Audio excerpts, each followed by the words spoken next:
أعوذ بالله من الشيطان الرجيم بسم الله الرحمن الرحيم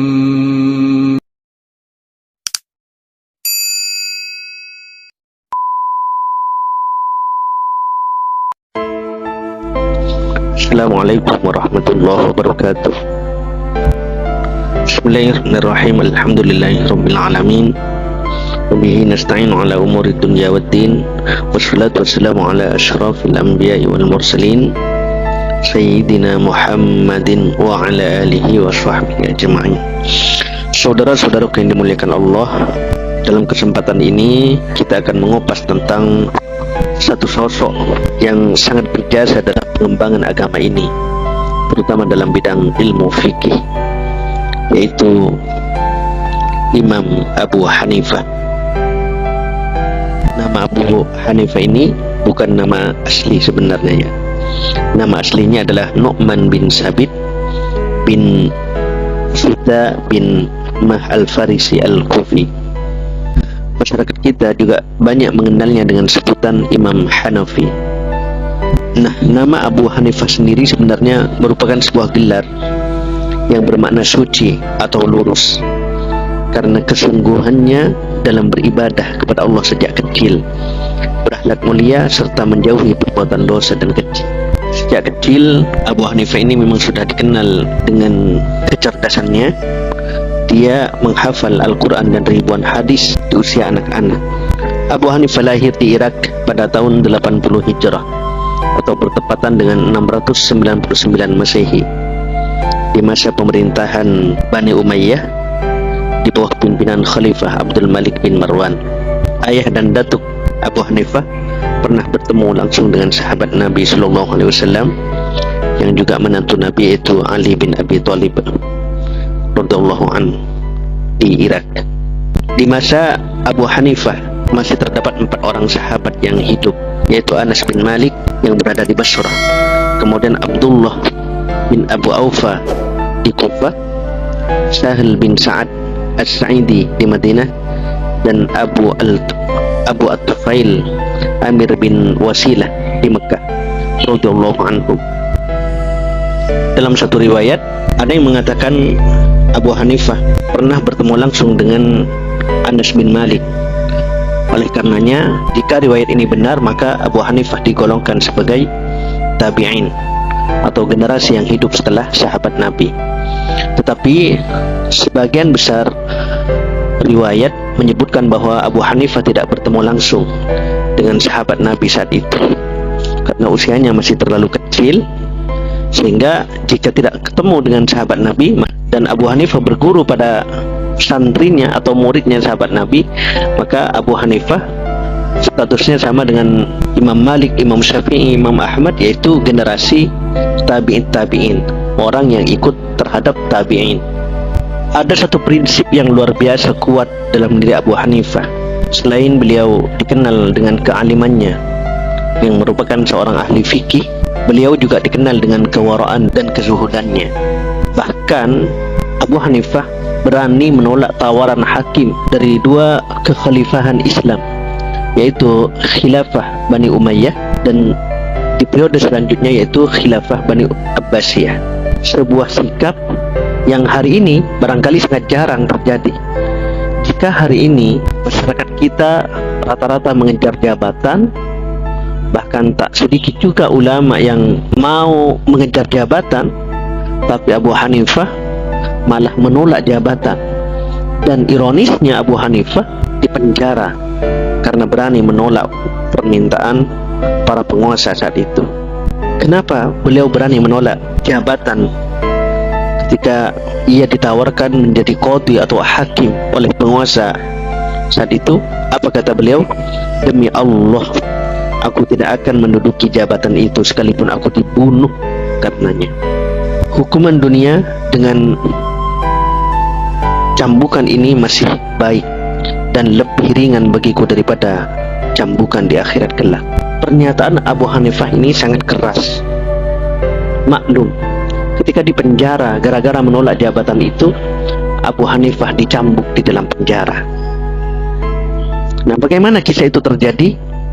Pada awalnya di masa khilafah Bani Umayyah, saat gubernur Irak dipimpin oleh Yazid bin Umar bin Hubairah, di masa pemerintahan Khalifah Marwan bin Muhammad, ia menawarkan jabatan Abu Hanifah sebagai seorang hakim, tapi dengan mudah beliau menolaknya, sehingga penolakan ini membuat Yazid itu marah dan beliau dihukum dengan 110 kali cambukan.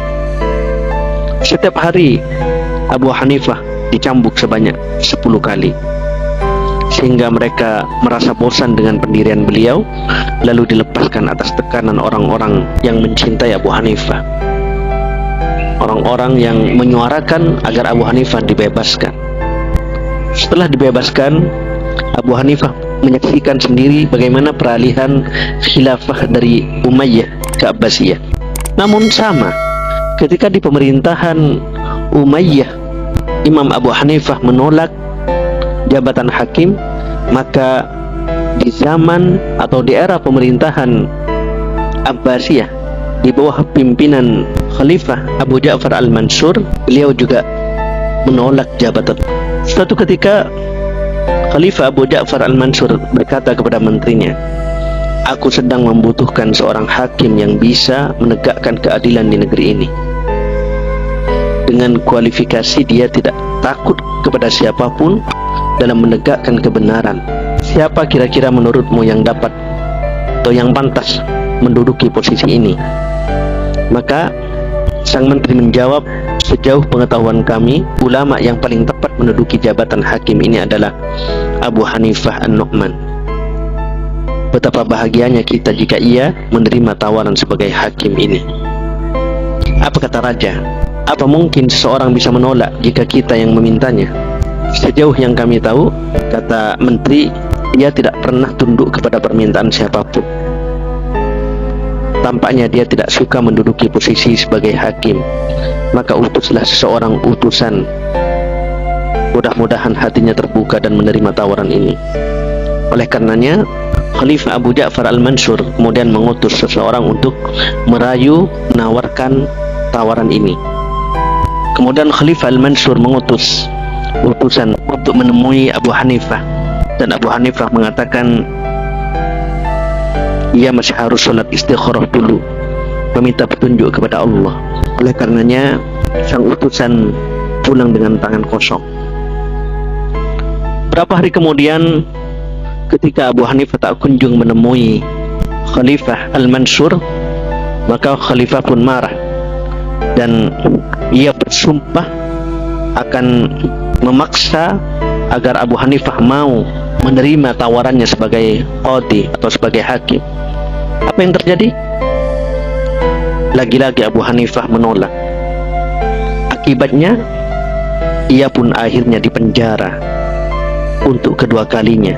Jika sebelumnya ia dipenjara di masa khilafah atau pemerintahan Bani Umayyah, kini ia mendekam di penjara di bawah pemerintahan Bani Abbasiyah. Di dalam penjara ia juga mengalami penderitaan dan siksaan sebagaimana sebelumnya. Ia kembali dicambuk. Namun tak selang berapa lama setelah memenjarakan Abu Hanifah dan mencambuknya di dalam penjara, maka Khalifah mendapatkan teguran dari seorang kerabatnya, "Wahai Amirul Mukminin, sesungguhnya Anda telah mencambuk diri Anda dengan 100.000 pukulan pedang." Oleh karenanya kemudian Khalifah Mansur segera memerintahkan untuk membayar 30.000 dirham atau sekitar 2,1 miliar kepada Abu Hanifah sebagai ganti atas apa yang telah dideritanya. Kemudian membebaskannya dan mengembalikan ke rumahnya. Namun apa yang terjadi? Abu Hanifah juga tak mau menerima uang pemberian penguasa saat itu. Akibatnya Khalifah semakin geram dan kembali menjebloskannya ke penjara. Tapi Abu Hanifah selalu punya jawaban tegas. Dia benar-benar tidak mau terlibat dengan kekuasaan. Hingga suatu waktu Imam Abu Hanifah berkata, "Demi Allah, jika aku menghendaki kemewahan hidup di dunia ini, tentu aku tidak dipukul dan dipenjarakan. tetapi aku menghendaki keridhaan Allah semata-mata dan untuk memelihara ilmu pengetahuan yang telah aku dapati. Aku tidak akan memalingkan pengetahuan yang aku pelihara selama ini kepada kebinasaan yang dimurkai Allah. Abu Hanifah tetap teguh atas pendiriannya. Oleh karenanya, sang khalifah semakin murka terhadapnya, sehingga ia kembali di penjara. Ketika sudah dijebloskan ke penjara, beberapa menteri memiliki usulan agar Abu Hanifah dikeluarkan saja, dan Imam Abu Hanifah mengetahui apa yang bakal terjadi jika ia menerima tawaran pemerintah pada waktu itu. Ini karena pemerintahan Bani Umayyah dan Bani Abbasiyah berdiri bukan di atas dasar sunnah Rasul. Sebaliknya, segala fatwa yang bakal dinyatakannya sudah pasti perlu mengikuti telunjuk dan kehendak pihak kerajaan. Singkat cerita, akhirnya dengan permintaan menteri-menterinya, sang penguasa mau mengeluarkan Abu Hanifah dari dalam penjara, tetapi tetap dengan syarat bahwa Abu Hanifah harus menjalani hukuman rumah, tahanan rumah. Ia dilarang bertemu dengan masyarakat, ia dilarang duduk bersama orang-orang, dan tidak boleh keluar rumah. Beberapa hari kemudian ia wafat saat menjalani hukuman rumah tersebut. Dalam riwayat lain, di antara penyebab wafatnya Abu Hanifah adalah racun yang diberikan oleh Khalifah Al-Mansur, di mana suatu hari Al-Mansur memanggil Abu Hanifah dan memberikan satu gelas air yang telah dicampur racun dan memaksa Abu Hanifah meminumnya. Setelah meminum air yang diberikan Al-Mansur tersebut, Abu Hanifah dimasukkan kembali ke dalam penjara, dan pada saat itu pula dalam keadaan bersujud Abu Hanifah wafat. Beliau wafat pada tahun 150 Hijriah atau 767 Masehi pada usia 70 tahun, dan jenazahnya dimakamkan di Al-Khair Zaran, sebuah tempat perkuburan yang terletak di kota Baghdad. Dan dikatakan dalam riwayat yang lain bahwa pada waktu itu pula lahirlah Imam Asy-Syafi'i. Atas ketegasan dan atas keteguhan prinsip Abu Hanifah, banyak ulama memujinya, termasuk bahkan 3 imam mazhab, yaitu Imam Malik bin Anas, Imam Asy-Syafi'i, dan Imam Ahmad bin Hanbal. Apa kata mereka? Imam Malik berkata, "Subhanallah, saya belum pernah melihat sosok seperti dia. Demi Allah, jika Abu Hanifah berpendapat bahwa sebuah alat terbuat dari emas, maka pasti ia sanggup mempertengahkan kebenaran atas perkataannya itu." Kemudian Imam Syafi'i berkata, "An-nasu fil fiqhi yalun ala Abi Hanifah." Suatu hari Imam Syafi'i memuji Abu Hanifah dengan berkata, "Transmisi keilmuan umat Islam dalam bidang fikih berinduk kepada Abu Hanifah." Kata Imam Syafi'i juga, barang siapa yang ingin memperdalam fikih, maka hendaklah menjadi anak asuh bagi Abu Hanifah.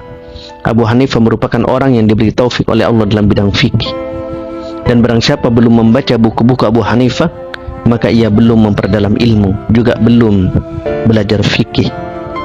Kemudian Imam Ahmad bin Hanbal juga turut memuji Imam Abu Hanifah. Beliau mengatakan, "Subhanallah, ia berada dalam posisi keilmuan, wara' dan zuhud, mementingkan akhirat yang tidak dilihat oleh seorang pun." Kemudian Ibnu Jurayj, seorang ulama lainnya, mengatakan, "Aku mendengar bahwa An-Nu'man, julukan Abu Hanifah, orang yang paling wara', menjaga agama dengan ilmunya, tidak mengedepankan cinta dunia di atas cinta akhirat. Saya berkeyakinan bahwa dalam dunia keilmuan dia akan memiliki prestasi yang menakjubkan." Demikianlah kisah Abu Hanifah, seorang sosok yang begitu luar biasa memegang prinsip dan mempertahankan keyakinannya, serta sangat takut terhadap kehidupan dunia yang dianggapnya bisa merusak kehidupan akhiratnya dan bisa mengganggu ketakwaannya kepada Allah Subhanahu wa ta'ala. Demikian kisah ini, semoga bermanfaat. Kurang lebihnya mohon maaf. Ihdinas siratal mustaqim. Assalamualaikum warahmatullahi wabarakatuh. Thanks for watching. Dukung terus channel ini dengan menekan tombol subscribe, like, and share. Bagi Anda yang mendukung, kami doakan semoga Anda senantiasa mendapatkan nikmat dari Allah Subhanahu wa Ta'ala di dunia dan akhirat. Amin, amin, amin, ya Rabbal Alamin.